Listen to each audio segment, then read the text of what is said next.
June 9, 1944, 7:30 in the morning.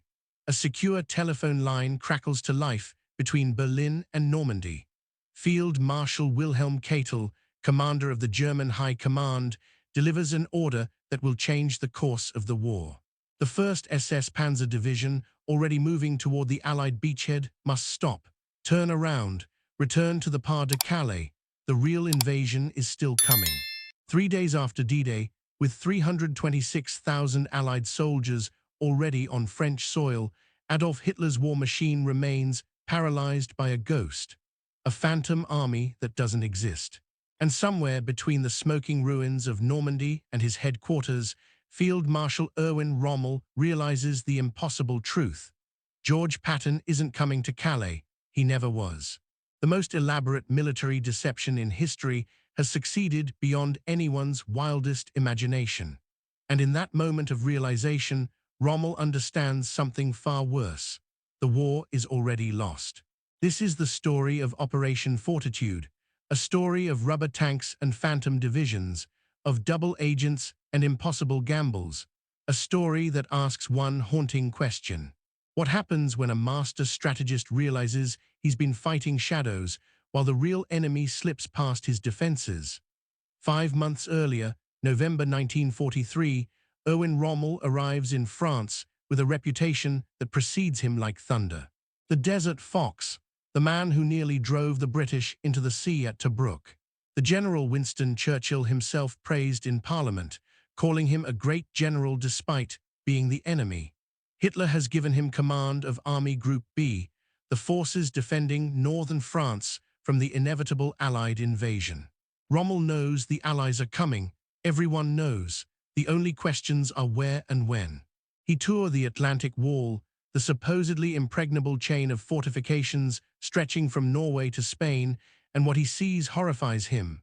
The defenses are a facade, concrete bunkers spaced miles apart, minefields that exist only on paper, gun emplacements without ammunition, beach obstacles that wouldn't stop a determined child with a bucket and spade. Rommel issues immediate orders. Millions of mines, steel obstacles welded together in massive crosses, wooden stakes driven into the sand at angles designed to rip the hulls from landing craft, concrete and steel and desperation. But Rommel understands something his fellow generals don't.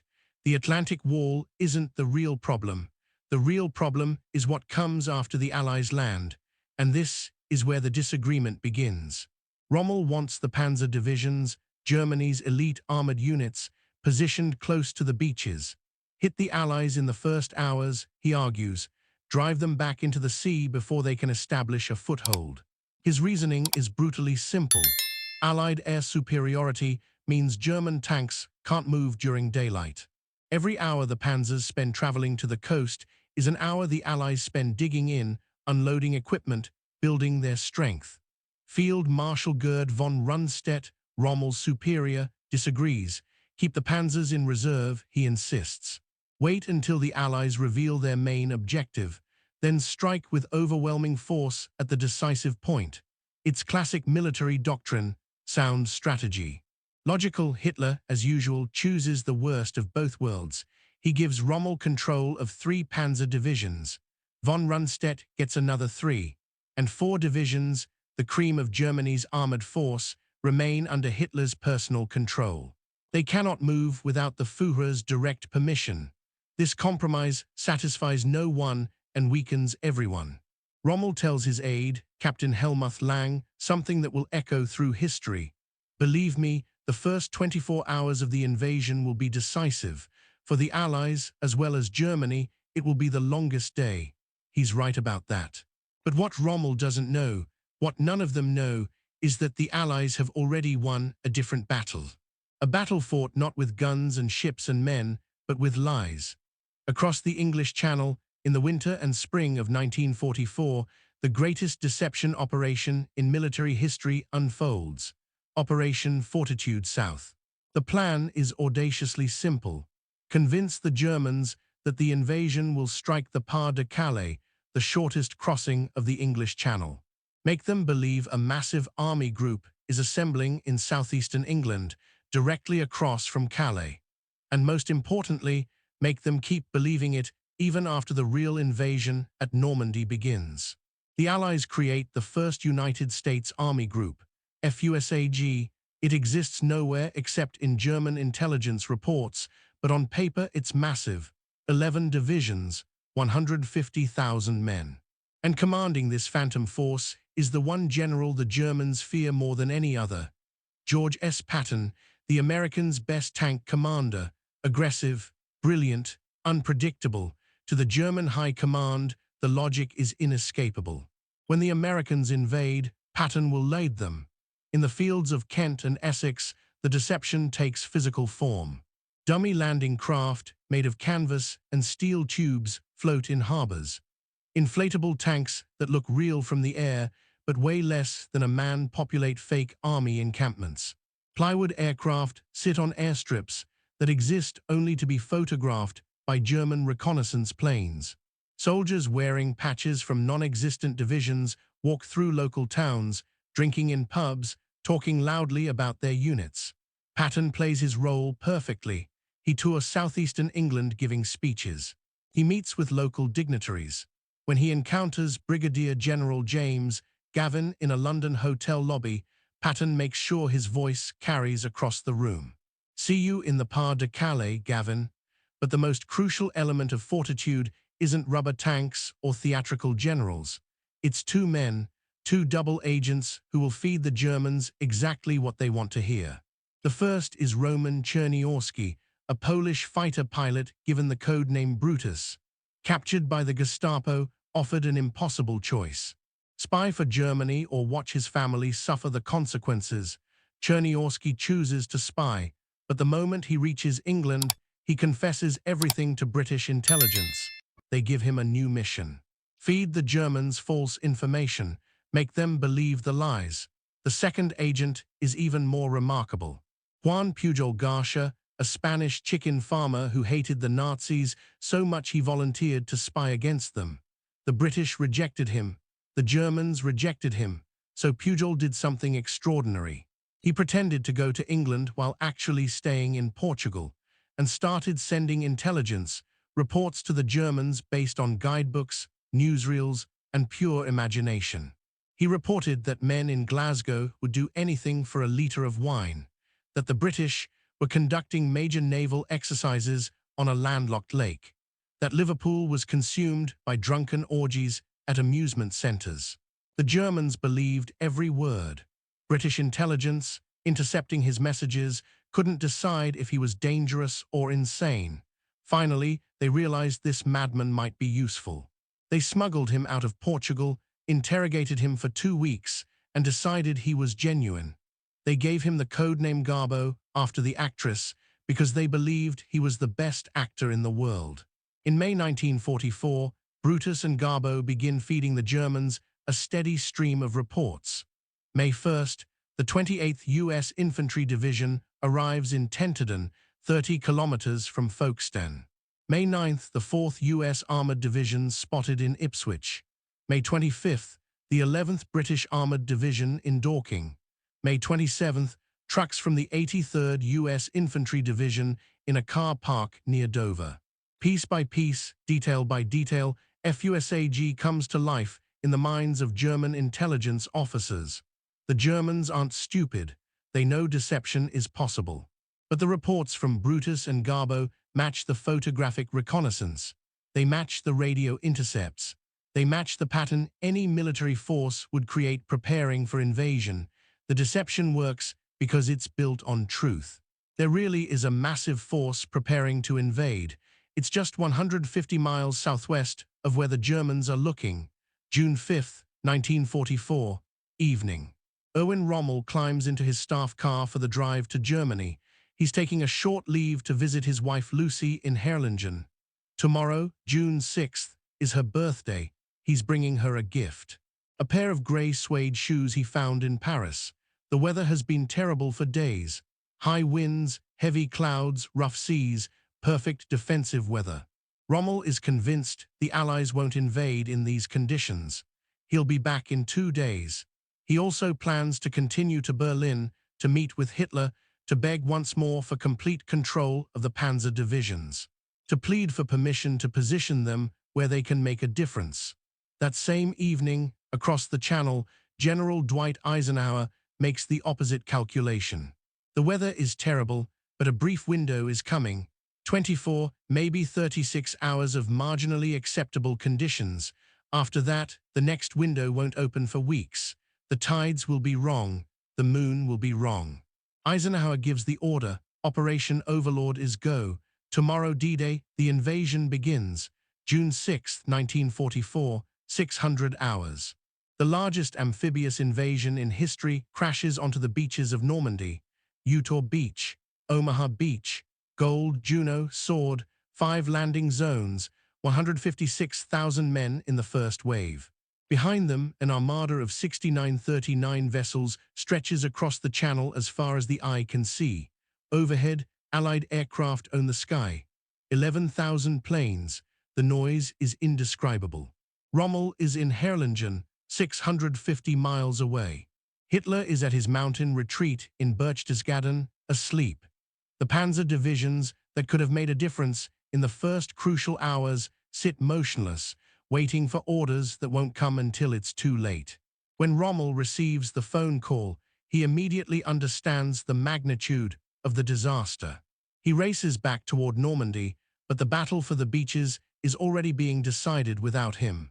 The Germans fight with their usual skill and ferocity. On Omaha Beach, the American 352nd Infantry Division inflicts horrific casualties. Bodies pile up in the surf. The assault nearly fails, but the Americans push forward. Slowly, at terrible cost, they establish a toehold. By nightfall, 156,000 Allied soldiers are ashore. The beachhead is fragile, vulnerable, but it exists. And then Operation Fortitude executes its masterstroke. At 3 a.m. on June 6th, as the invasion fleet approaches Normandy, Garbo sends an urgent message to his German handlers in Madrid. He's received intelligence from one of his subagents near Southampton. Cold rations and vomit bags have been distributed to the 3rd Canadian Division. They've embarked during the night. The implications are clear. The Canadians are heading to Normandy. This is it. The invasion has begun. But Garbo's German contact has gone to bed. He doesn't read the message until 8 a.m., 90 minutes after the first wave hits the beaches. When he finally sees it, the invasion is already in full swing. Garbo's response is a masterpiece. He sends a furious message. He's risked everything to deliver this intelligence. He's betrayed the invasion, and his German handlers were asleep. He demands an explanation. He questions their seriousness, their sense of responsibility. The Germans apologize profusely. They assure him it won't happen again. They're more convinced than ever that Garbo is genuine, that his intelligence is gold. They've just confirmed it by missing his warning. This elaborate theater sets the stage for what comes next. June 8th. 2 days after D-Day, German intelligence begins to doubt. Maybe there isn't going to be a second invasion at Calais. Maybe Normandy is the main attack. The German High Command orders the 1st SS Panzer Division and elements of the 116th Panzer Division to move toward Normandy. These are not ordinary units. These are elite formations. The 1st SS Leibstandarte Adolf Hitler, Hitler's bodyguard division, expanded into a full panzer force, some of the best trained, best equipped soldiers in the German army. If they reach Normandy while the Allied beachhead is still vulnerable, the outcome of the invasion hangs in the balance. At MI5 headquarters in London, the deceivers panic. This is their nightmare scenario. The entire point of Fortitude is to keep German reinforcements away from Normandy long enough for the Allies to consolidate their position. The artificial Mulberry harbors are still being assembled. The beachhead could still be crushed. Eisenhower has said he needs just 2 days. Keep the German 15th Army out of the battle for 2 days. It's been 2 days. Now the Germans are moving. Garbo composes the most important message of his career. On June 9th, he radios Madrid. His message is long, detailed, and absolutely crucial. Based on reports from his network of subagents, he says, the situation is perfectly clear. The Normandy attack is large-scale but diversionary in character. Its purpose is to draw maximum German reserves to Normandy and retain them there, so the Allies can strike the real blow somewhere else with ensured success. The concentrations of forces in southeastern England, particularly Patton's FUSAG, remain inactive. This means they're being held in reserve for the main operation. The constant aerial bombardment of the Pas-de-Calais region and the strategic disposition of these forces give reason to suspect an attack in that region. That region offers the shortest route to Berlin. Garbo concludes his message with careful emphasis. He transmits his belief that the present attack is a trap to make Germany move all reserves in a strategic disposition they will later regret. The Germans believe him. The Abwehr in Madrid summarizes his report and sends it to Colonel Friedrich Adolf Krummacher, head of Wehrmacht intelligence. Krummacher writes in red pen underneath, confirms the view already held by us that a further attack is to be expected in another place. He passes it to Colonel General Alfred Jodl, Chief of Operations. Jodl passes it to Hitler, June 10, 7:30 a.m. Field Marshal Keitel calls Field Marshal von Rundstedt. The order to move the 1st SS Panzer Division to Normandy is cancelled. The division will remain in the Pas-de-Calais. The 116th Panzer Division will stay north of the Seine.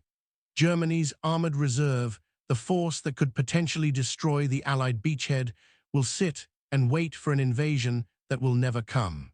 By June 11th, 5 days after D-Day, the Allies have landed 326,000 men, 50,000 vehicles, and 100,000 tons of equipment on the beaches of Normandy.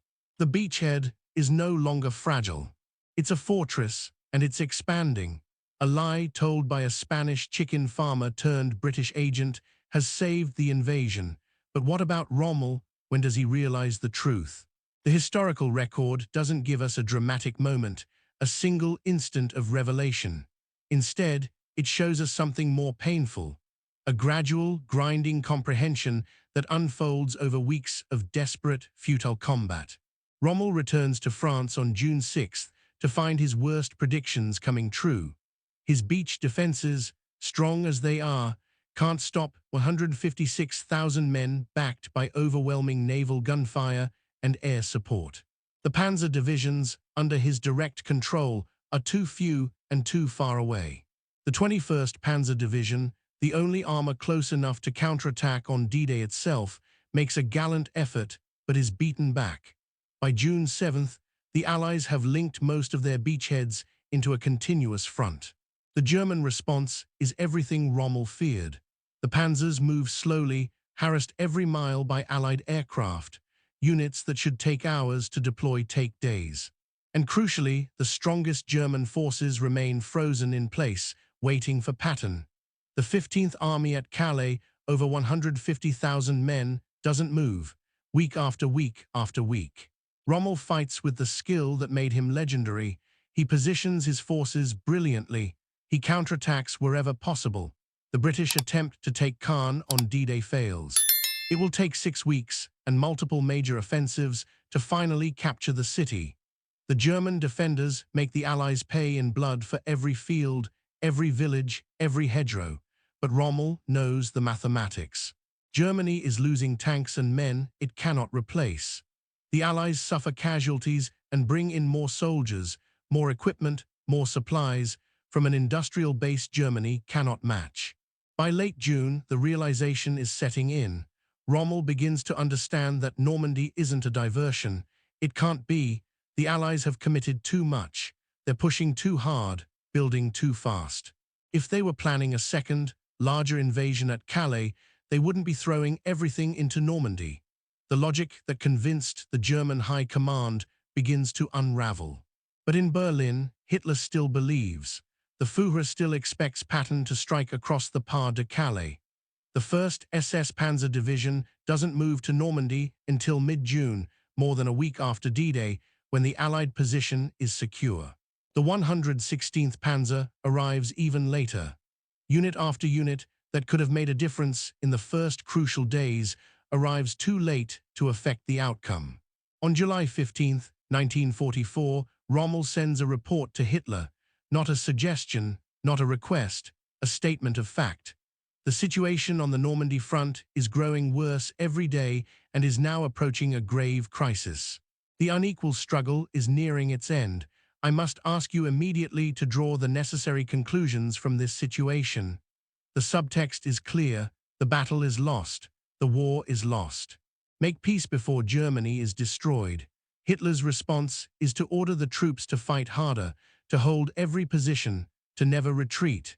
2 days later, on July 17th, British aircraft strafe Rommel's staff car.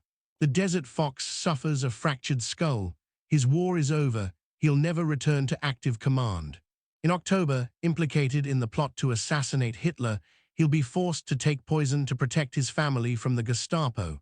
But the deception continues. Through June, through July, into August, Operation Fortitude keeps German forces frozen at Calais. The Phantom Army, the rubber tanks, the fake radio traffic, all of it continues. Garbo keeps sending reports. Patton is still there. FUSAG is still building up. The main attack is still coming. Be patient. Wait. It's not until late July, 7 weeks after D-Day, that the German High Command finally accepts reality. Normandy is the invasion. There won't be a second landing. Patton isn't coming to Calais. He never was. The 15th Army finally receives orders to move to Normandy, but by then, it's August. Operation Cobra, the American breakout, has shattered the German lines. Patton, commanding a very real Third Army, is racing across France, cutting off German forces, encircling entire divisions. The Germans, who spent 7 weeks waiting at Calais for an invasion that never came, now face the very general they expected. But in the wrong place, moving in the wrong direction, exploiting a breakthrough made possible because they weren't where they needed to be. By August 25th, Paris is liberated. By September, the Allies are approaching the German border. The Normandy invasion, which might have been thrown back into the sea if German armor had been in position, has succeeded beyond the Allies' most optimistic projections. And Operation Fortitude, the deception that made it possible, is acknowledged as one of the most successful military operations of the war. After the war, in his report to the Combined Chiefs of Staff, Eisenhower writes, "Lack of infantry was the most important cause of the enemy's defeat in Normandy, and his failure to remedy this weakness was due primarily to the threat leveled against the Pas de Calais." I cannot overemphasize the decisive value of this most successful threat, which paid enormous dividends both at the time of the assault and during the operations of the 2 succeeding months. The German 15th Army, which, if committed to battle in June or July, might possibly have defeated us by sheer weight of numbers, remained inoperative during the critical period of the campaign. Think about that. The entire German 15th Army, over 150,000 men, sitting at Calais, waiting for George Patton, who was actually in England, commanding an army that existed only in German intelligence reports. One of history's greatest ironies occurs on July 29, 1944. Juan Pujol Garcia receives notification that he's been awarded the Iron Cross Second Class by Germany for his extraordinary service to the Reich. On November 25th, the same year, King George VI awards him the Member of the Order of the British Empire for his service to Britain. Garbo remains the only person in World War II to receive decorations from both sides. But here's what haunts me about this story. It's not just about deception, it's about the nature of belief. The Germans weren't fools. They had good intelligence services, skilled analysts, combat-experienced commanders. Rommel was arguably the best defensive general in the Wehrmacht, but they believed what they expected to see. They believed that the Allies would take the shortest, most logical route across the Channel. They believed that Patton, the best allied tank commander, would lead the main invasion. They believed their intelligence sources were genuine. And because they believed, they saw confirmation everywhere. Every fake tank, every intercepted radio message, every report from Garbo, Everything supported what they already thought was true. The Allies didn't just trick the Germans. They told them a story the Germans wanted to believe, and then they provided evidence that made the story real. The lesson isn't just about military deception. It's about how we see the world, how we filter information through our expectations, how we can be surrounded by evidence we're wrong and still cling to what we believe because the alternative is too painful, too disruptive, too incompatible with our understanding of how things should be. Rommel knew. At some point in late June or early July, watching the Allied build-up, seeing no second invasion materialize, fighting a losing battle with dwindling resources, while fresh German divisions sat idle at Calais, he knew. He'd been fooled, not just by enemy deception, but by his own side's certainty that they understood the Allied plan, by Hitler's insistence that he alone understood strategy, by a system that made the truth unacceptable until it was undeniable. The tragedy is that Rommel was right about almost everything. The invasion would be won or lost on the beaches. Allied air power would prevent German armor from moving effectively during daylight. The first 24 hours would be decisive. He was right about all of it. But he was overruled, compromised, forced to fight with one hand tied behind his back while the other pointed in the wrong direction. So here's my question for you. How many times in history have we seen this pattern? A brilliant commander, correct analysis, undone by political interference and strategic deception. How many battles have been lost not because of inferior forces or tactics, but because someone fought the wrong battle in the wrong place against the wrong enemy? Drop your thoughts in the comments. I'm genuinely curious what parallels you see. And if you enjoyed this dive into one of World War II's most fascinating operations, hit that like button. Subscribe for more deep dives into the decisions and deceptions that shaped history. Next time, we're looking at another moment when things weren't what they seemed, when the apparent truth masked a deeper reality. Trust me, you won't want to miss it. The Desert Fox knew something was wrong. He just figured it out too late. And by the time he realized Patton wasn't coming to Calais, the war was already over. Germany just didn't know it yet.